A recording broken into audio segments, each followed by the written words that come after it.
Joining us, merci d'être parmi nous aujourd'hui. My name is Sébastien Tremblay, and I will be your moderator. Je m'appelle Sébastien Tremblay. My name is Sébastien Tremblay. I will be your moderator. We begin. A quick reminder to place your phone on mute until I invite you to speak or to ask a question. And please, don't place the call on hold. Available for questions from the media we have. Disponible pour répondre aux questions des médias. Available for questions from the media, we have in council chamber, Mayor Jim Watson, Steve Kanalakis, City Manager, Directeur Municipal, la Dr. Vera Etches, Chief Medical Officer of Health, Médecin-Chef en Santé Publique, and Anthony DeMonte, General Manager of Emergency and Protective Services, Directeur Général des Services de Protection et d'Urgence. And phoning in today we have Dan Chenier, General Manager, Recreation, Cultural and Facility Services, Directeur Général des Loisirs, de la Culture et des Installations. Stephen Willis, General Manager, Planning, Infrastructure and Economic Development. General Manager, Planning, Infrastructure and Economic Development. Wendy Stephenson, Chief Financial Officer. Chief Financial Officer. Ray, Director of Community and Social Services. Director of Community and Social Services. Rick O'Connor, City Clerk, Greffier Municipal. City Clerk. Vivi Chi, Director, Transportation Planning, Director, Transportation Planning. I will now invite each agency alphabetically to ask their question. You may ask one question with one follow-up. Par ordre alphabétique. I will invite each agency alphabetically to ask their question. You may ask one question with one follow-up. We'll now start with, nous allons commencer avec 1310 News, Eric O'Brien. Eric? Hi, can you hear me? We sure can. Go ahead. Good stuff. Okay. My question is for Mayor Watson. During council, you said that the city is working to ensure that a situation like Chiarelli doesn't happen again. Could you elaborate a little bit more on that? Well, a couple of things. The clerk has already instituted a number of changes along with the city manager through human resources that individuals who work for city councillors now have a point of contact if they feel harassed or violated. That's to allow those individuals who are not members of unions or traditional collective agreements, because they're in essence what we call in the federal system exempt staff. They're political staff. So that's one thing that we're doing. There have been a number of suggestions that have been brought forward as a result of motions today that we will follow up with. But first and foremost, we have to ensure that there's a safe and healthy environment for these employees to work in when they come to work for a city councillor. Thank you.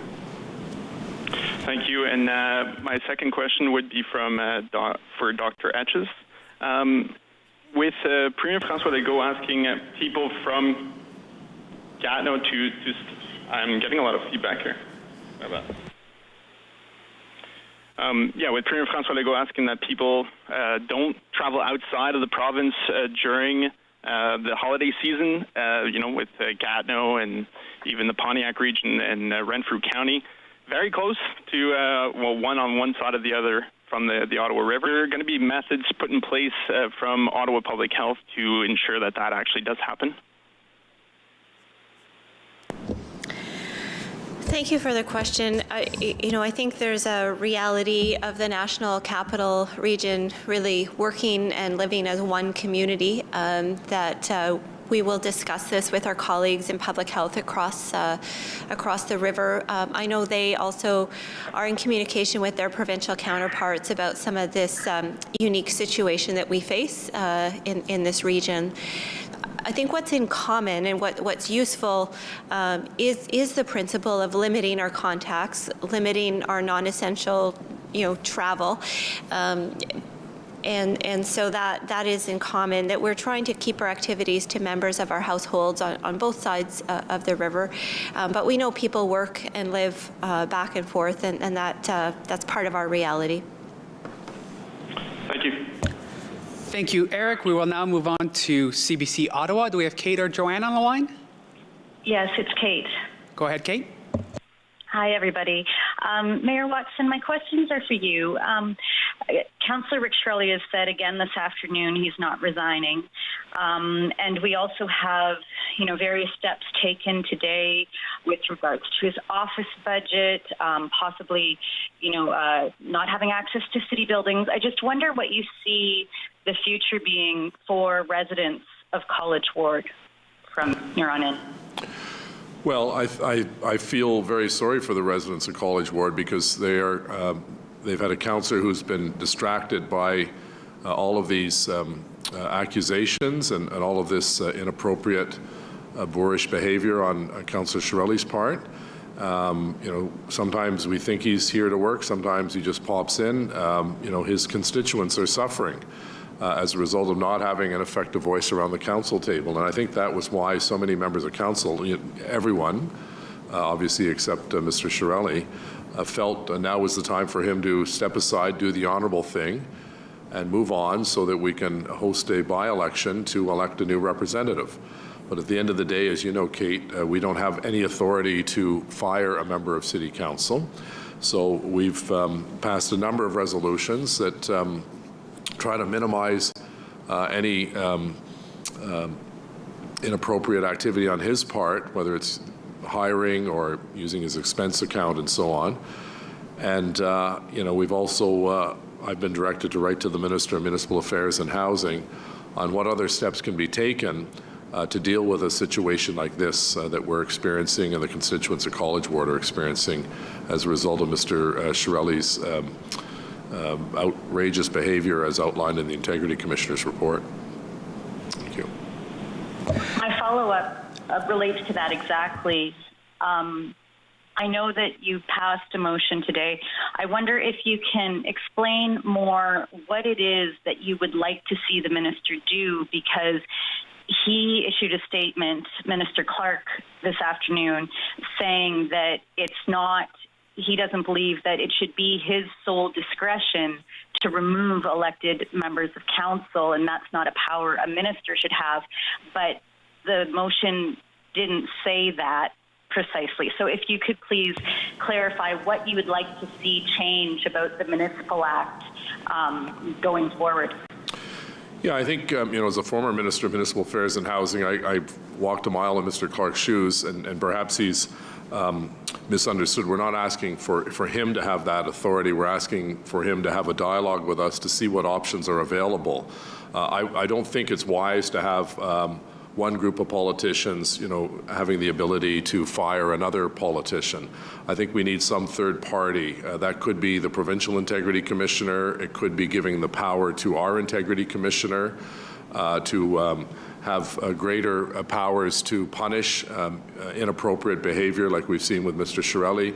It could be the Provincial Ombudsman, for instance. So those are three examples of where individuals who are not associated with politics per se, but are arm's length, that could very well, in fact, dole out greater punishment, including the dismissal of a member of council for certain acts. And I would suggest that the compilation of the number of events that Mr. Shirelli has been involved with that are disgusting would merit his firing if one of those three organizations had that authority. As you know, Mr. Marlowe gave the harshest penalty that he could give out, which was 90 days of withdrawal of pay for a total of another 180 days that Mr. Shirelli won't get paid now until December of next year.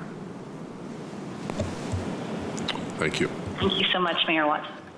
Thank you, Kate. Before moving on, I want to let everyone know that John Manconi, General Manager of Transportation Services, le Directeur Général des Transports en commun, is on the line. Up next, we have CTV Ottawa and Josh Pringle. Josh, go ahead. Thank you very much. My question is for Dr. Etches. The new statistics show Ottawa's numbers, 25 cases per 100,000 people, and a 1.6% positivity rate, are right on the edge of the yellow zone. Would you recommend this week, or do you see this week Ottawa moving into the yellow zone, or is that a decision that you don't have a final say on?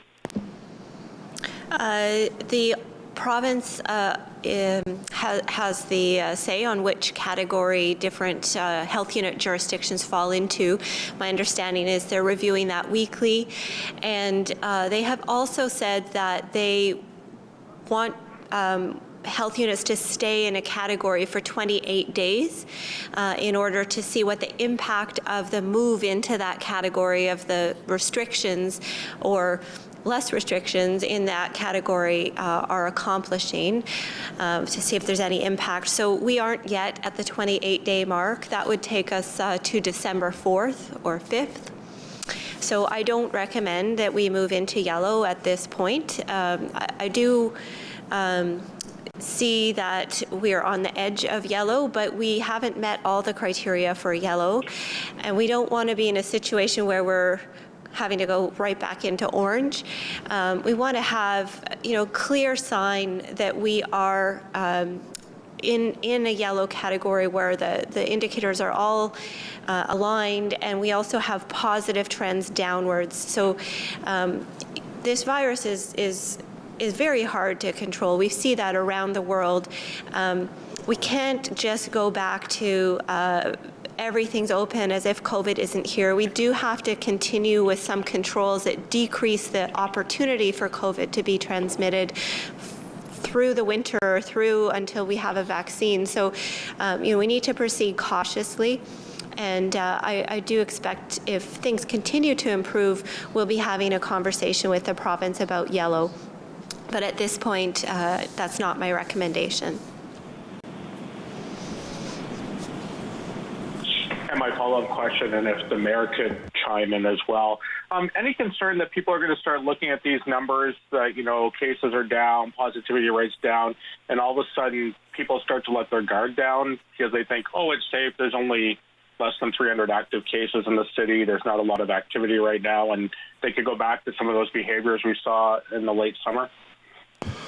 Well, I got to tell you, I'm very concerned about that happening. And I think you can see examples all over the world where there's this sense of complacency when the numbers start to subside. You look at New York, they were in a terrible situation and they came out of it. Now they're going back into a terrible situation. So I'm very concerned. I think the message that we continue to stress to our fellow residents is first and foremost, thank you for being good citizens and thank you for following the rules. And I think we're going to be rewarded. We have been rewarded by allowing bars and restaurants and so on to open, not the extent of hours that everyone who runs a bar wants them, but that's a good first step. As you mentioned, we're close to the yellow. I wouldn't rush to get there. Let's make sure that we stabilize our numbers. But we have to constantly remind people that this is not the time for a victory lap. The virus is still very much here with us. And we have an obligation as citizens and as leaders in the community to do whatever we can to continue to get the message out that we have to wash your hands, wear a face mask, social distance, be responsible. And I think, what we're heading to is hopefully some opportunity to enjoy Christmas a little more normally than would have been the case if our numbers were going the opposite way, in a negative way. Thank you. Thank you, Josh. Up next, we have Global Ottawa and Craig Lord. Craig, the line is yours. Thanks very much. I had a question. I'm not sure if Keith Egla is actually on the line or if this might be better for city staff, but it's about his motion on the Barrhaven LRT, just in regards to the 40 Beechcliff Street property and talking about its potential for an affordable housing development. Is there any expectation or any formal process that would potentially see, if that is developed into affordable housing, that the displaced residents from Manor Village or Sherrill Gardens would have, first dibs on those kinds of units? The council is not on the line, so maybe staff can take this one? Maybe Steve Willis or... Yeah, it's Steve Willis on the line. So in looking at the opportunities in the immediate area, we are looking at city lands that are really adjacent to the LRT corridor. This is actually attached to the future LRT corridor, and it's lands that we won't need to actually construct the LRT. What the motion does is have us do in the next year a deep dive into whether or not that can be part of the solution, and it really is directed towards the opportunities to address the tenant strategy that we're looking at here. If it's not needed for that, doesn't ultimately become part of that, then it'll just be dealt with as part of the planning exercise that we're doing as a result of the interim control bylaw. Great. That was the one clarification I had, so I'll pass the mic. Thanks very much. Thank you, Craig. Et maintenant, on va à le... Let's give now the floor to Le Droit, Julien Paquette. Thank you very much. My question is for Dr. Etches. You announced that for the holiday season, we hope that families will limit their interaction with their family members, to their family members. Do you have any concerns? Because Quebec is allowing small family gathering because we're so close to each other. What do you think? You're right. I would suggest to celebrate the 2020 holiday season differently with the family member in your household. You may invite one or two other people, but it's true. What was allowed in Quebec is different than from Ontario. I do believe that the key message is the following. We have to reduce the number of contacts on both sides of the river. We will continue to follow the situation with the COVID-19. We will reinforce this key message. I think we have different ways to celebrate the holidays. We can share videos. We can celebrate with outside activities. It's important to share examples that we see, safer ideas. I would assume that the majority of the member will make the right choices. Thank you very much. Follow-up question for Mayor Watson.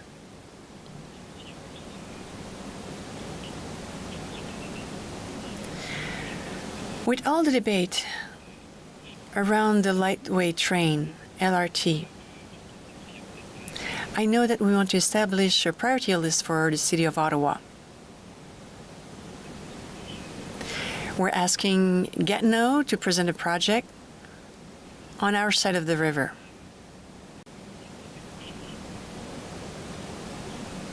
What's changed since the tabling of the initial report? I would say they're not. I wouldn't use the word changes. What we discussed today in Ottawa, we want to send a letter to the Prime Minister Trudeau and as well as other MP, stating our priority, and it continues to be the phase 3 of the light train going to Stittsville, Canada. The City of Ottawa, through the motion that was adopted today, is supporting the Gatineau proposal. Personally, I do support this proposal. We're also thinking about a loop system. It's important in the City of Ottawa to explicitly express our priority. Our priority is phase 3 and the tramway substand from Gatineau for people who are either living on one side of the border and working on the other side. I think that we have a consensus. It is important to continue on the plan for the phase 3. This will be our priority. If we have more budget later on, we may go for a loop project. But for right now, for us, it's important to convince the provincial government and the federal government to approve the Phase 3 project. Thank you very much. Thank you. Unwilling. John? Thanks, Ed. Question for City Clerk Rick O'Connor. I'm wondering if you've given any thought to where Councillor Shirley would sit in council chambers if council returns to in-person meetings. Thanks, John. Well, the direction, as I understand it, is that he's not going to be physically near members of council, and I would probably look towards moving him closer to staff, but that's as far as I've taken it so far. Thanks. Thanks, Rick. Follow up to Mayor Watson. I'm wondering how it felt to have a protest outside of your personal home this week. Well, it was a first. I guess I've been in politics for 20-some years, so it was a first. Look, from my perspective, I've got thick skin and broad shoulders, but I don't think it's fair for my neighbors to have their street, partially blocked off and people using a megaphone early in the morning. But that's the choice people make in a free society. But I would prefer that people, if they have policy differences with politicians, I know Premier Ford has the same issue on a more frequent basis at his home. It's not fair, in my case, I don't have family living with me, so it's not a disruption to my family. But if I had kids and so on, that would be, pretty disruptive and frightening for them. And, as I said, I live on a quiet street and my neighbors, didn't get to choose that I was their neighbor when I moved in 20 years ago, but I think it's more effective lobbying, quite frankly, to come down to a place like City Hall or Parliament Hill or Queen's Park as opposed to an individual's residence. Thanks, Mayor. Thank you. Thank you, John. Et là, on va à Radio-Canada. Let's go to Radio-Canada and give the floor to Jérôme Bergeron. Hello, Mr. Mayor. I missed part of the press conference. You talked that Councillor Charlie is refusing to resign. What is your answer to that? I'm disappointed, but it's not a surprise.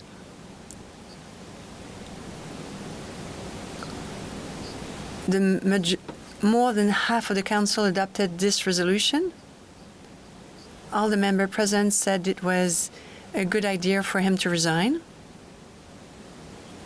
Unfortunately, we cannot reinforce these resolutions. That's the reason why that Councillor Sudds is requesting at the provincial level to discuss what can be done in the future if such another case would arise.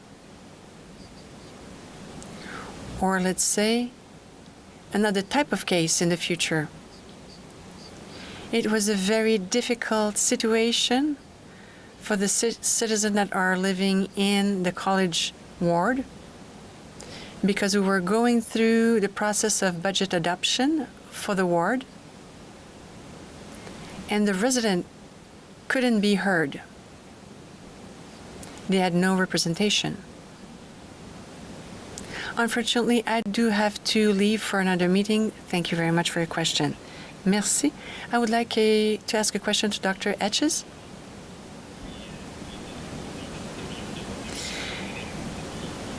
Ontario decided not to recommend gathering during the holidays. What do you think about that? The province of Ontario is aligned with my recommendations. The transmission could increase if we have gatherings or if we have close contacts without masks, without social distancing in Ontario.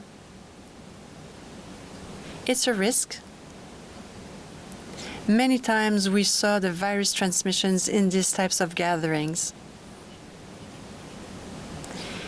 It's very complicated because a holiday is normally a time for gatherings. But we could do that virtually.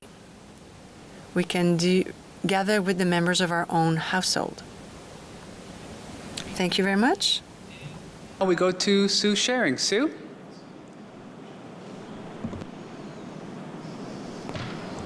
Do we have Sue on the line?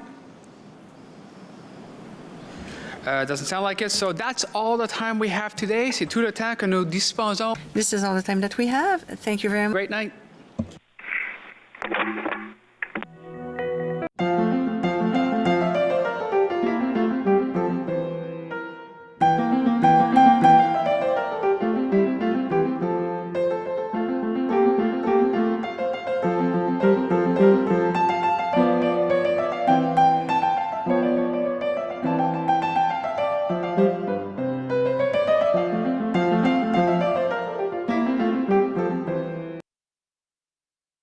So we're going to scatter our tomatoes over the top.